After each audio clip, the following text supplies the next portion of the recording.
Good morning, good evening, whatever time it is this goes out. It's a little bit of an unnatural episode of I'm a Statman this week, but I am joined as ever by Andrew Dalton, aka Stats. How are you doing, mate? All right? Yeah, not too bad, thank you. Obviously, good win last time out for Leeds United, and ending that London curse that long last. We're now unbeaten in London in a week, which is a good start.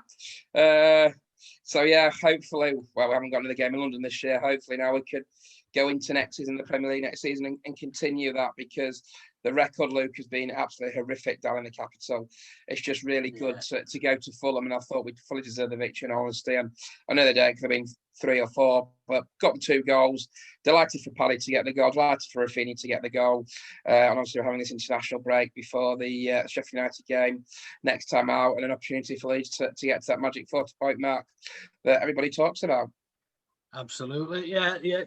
Cracking result against Fulham. Good team performance. It was to be expected. I mean, realistically, I think that's what as a Leeds fan should be expected to go to any of the other promoted teams and get a result home or away.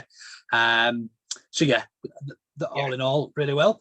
So it's now Friday.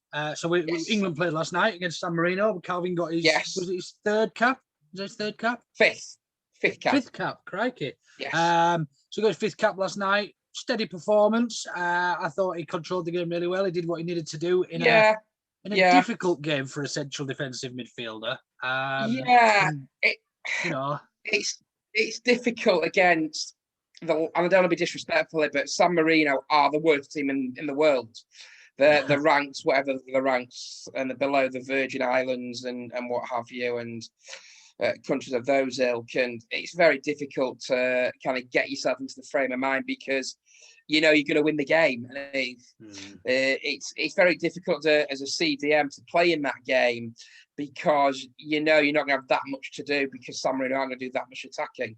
I put a question out there last night. Had Nick Pope touched the ball, and apparently touched the ball 4 times. And as a goalkeeper, that kind of says it all, really. So yeah, it's always very difficult to get the momentum going. England were always going to win that game. They should have probably got more than 5.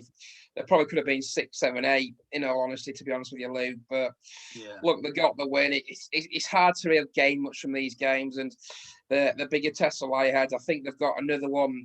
I think it's Albania, is it? Coming up, I believe, next. And then Poland without Matez Klich, which has been quite interesting to see. Klich versus Kalvin, but it's not to be. But yeah, it's hard to gain too much from San Marino. And all honesty, could have put me and you in that team and still would have won them. Yeah, I think so. I think you're quite right. I mean, for a CDM to get involved, I mean, he's still got good. I mean, he was the first to be praised by Southgate after the game. If you listen to the after game comments, so Southgate was very positive about him.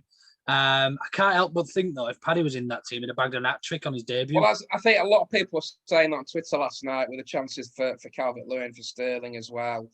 Had Bamford been in that side, he probably would have got a few goals, but it wasn't to be. And hindsight's a great thing, isn't it? Yeah, absolutely. I think they've been in an international break before the Euros in the summer, and they'll go from there. But it'd be nice to see Bamford, to see what he could have done on the highest level, but it wasn't to be. And I'm sure Paddy will go away, keep working hard, and hopefully get a call up next time round. That's right. And Watkins took his goal well. Fair play to him. So took his goal well. But again, I'm not being disrespectful to Ollie Watkins here. It's against San Marino. It's a great look for an English striker scoring debut. It's brilliant. Don't get me wrong, but these players need to test themselves at the highest level, and I think the proof will be in the pudding come the Euros. Is there still question marks over Gareth Southgate? For me, I think there is, because when push comes to shove, in the bigger games, you look when we played Belgium in the World Cup 3 years ago, we got found out a little bit, and it's all well and good being like as a Panama and kind of beat Colombia on penalties and beat Sweden convincingly. When it gets to the real big games, the Croatias, the Belgiums of this world, they didn't quite make it. And I think this is a really important time for Southgate and his players come the summer. Yeah, agreed.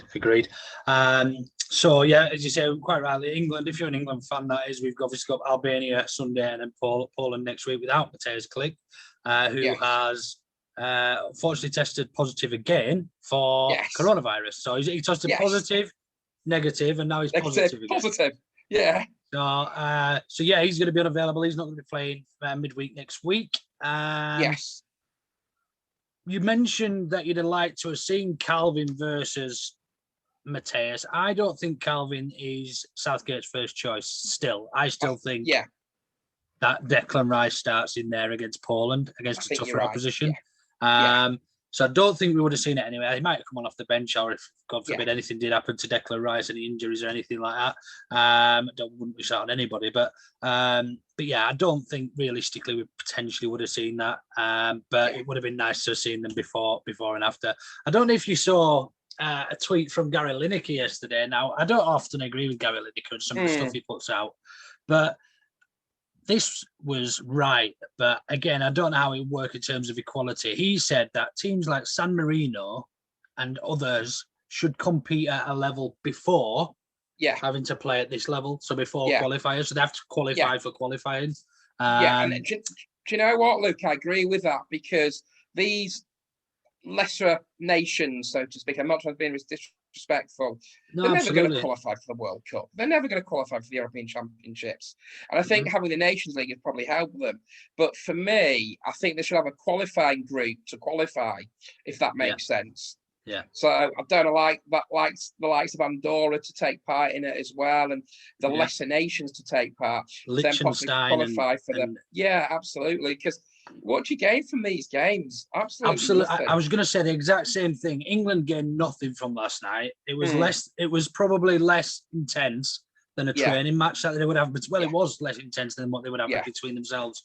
So there was nothing to gain for San Marino, because if they went into the game never ever going to be able to win it, and there was nothing to gain for England because they were always going to win. It's just a chance of. I mean, it just seems daft. And I actually just go back to my original point about Gary Lineker. Actually took his side and agreed with him, as you rightly did as well. Because from an England perspective, Luke, that they're going to win these games. It's the bigger games against the likes of Poland in this group that will really matter, that will see where they are going possibly for the summer in the Euros. And I'm very intrigued to see what we do in the European Championships, because to me, they've got to get to the final, because it's all well and good getting to the semi-finals. They've all been remembered as the early men of international football. And for a country as big as England, not to win anything since 1966 is absolutely incredible. It is. But I don't think Southgate helps himself in terms of his selection. So he started Jesse Lingard last night instead of Foden. Now Foden's been on absolute fire for City all season. They're flying top of the league. Lingard has just about rejuvenated his career by going on loan to West Ham, and he's been playing well. I won't take it away from him. He's still a scummer, but he's gone there and he's been playing some decent football. But has he been playing better than Foden in equal terms? Not at all. So why? I mean, obviously he played a bit of a weaker team last night, but I'm hoping that's because Jesse Lingard's on the bench for the bigger games and Foden starts. I mean, I don't know.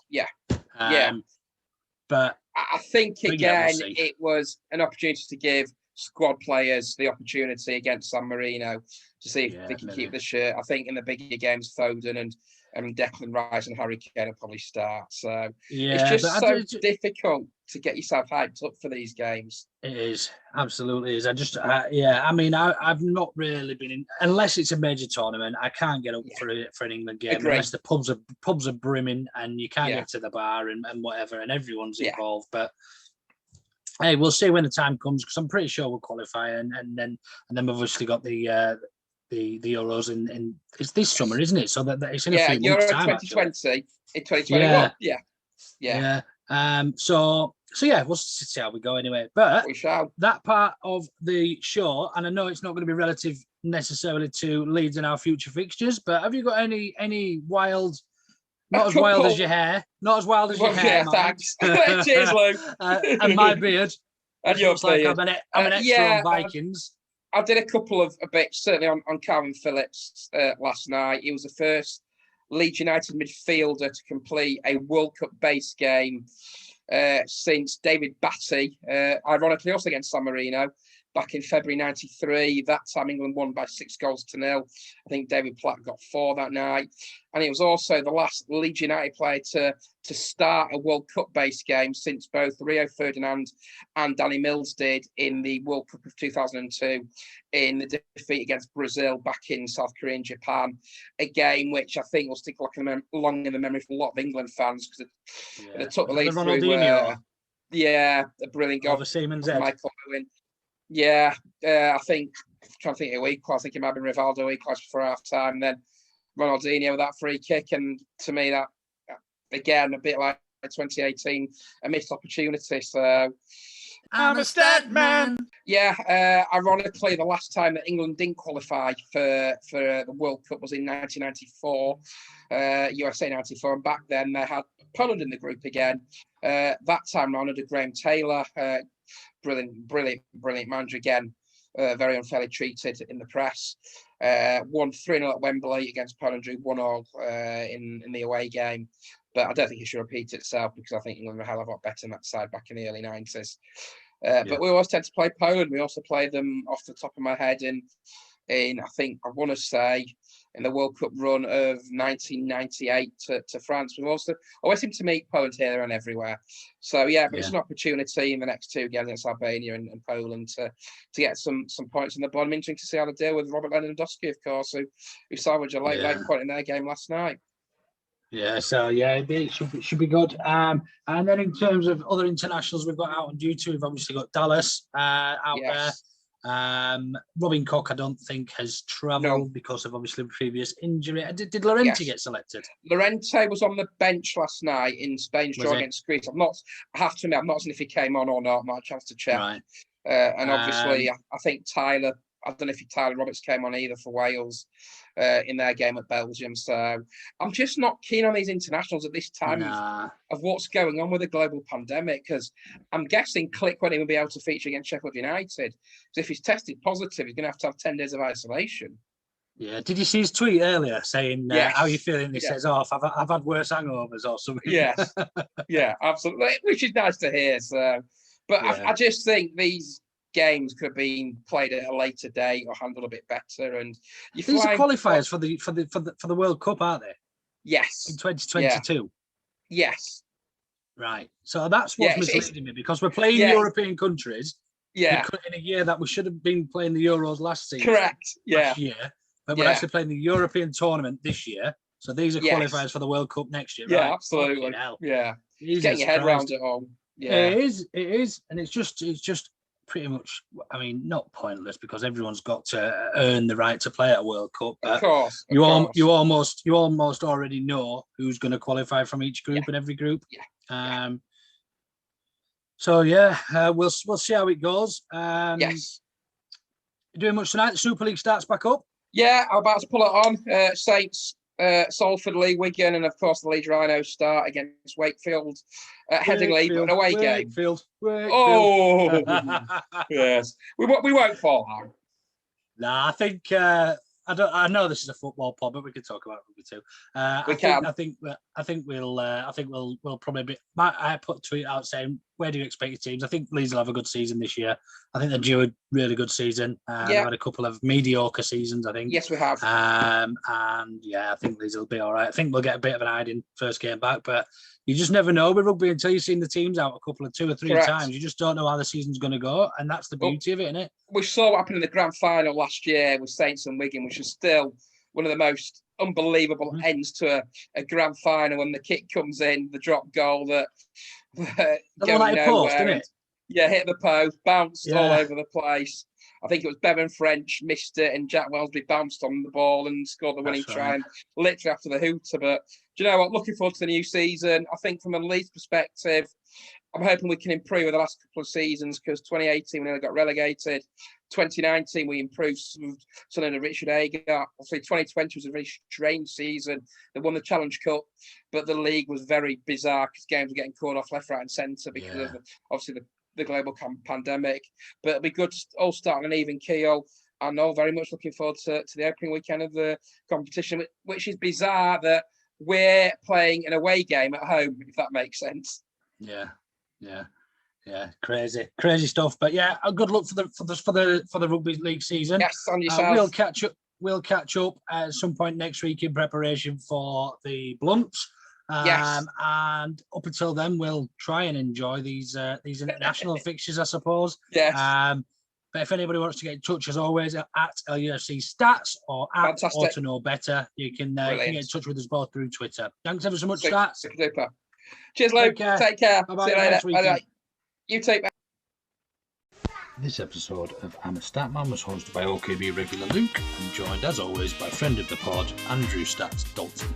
Special thanks to Jen Jamin Stats for the use of her audio and to Emily Rinder for her pictures and graphics. Brought to you by Orta Know Better. Marching on together.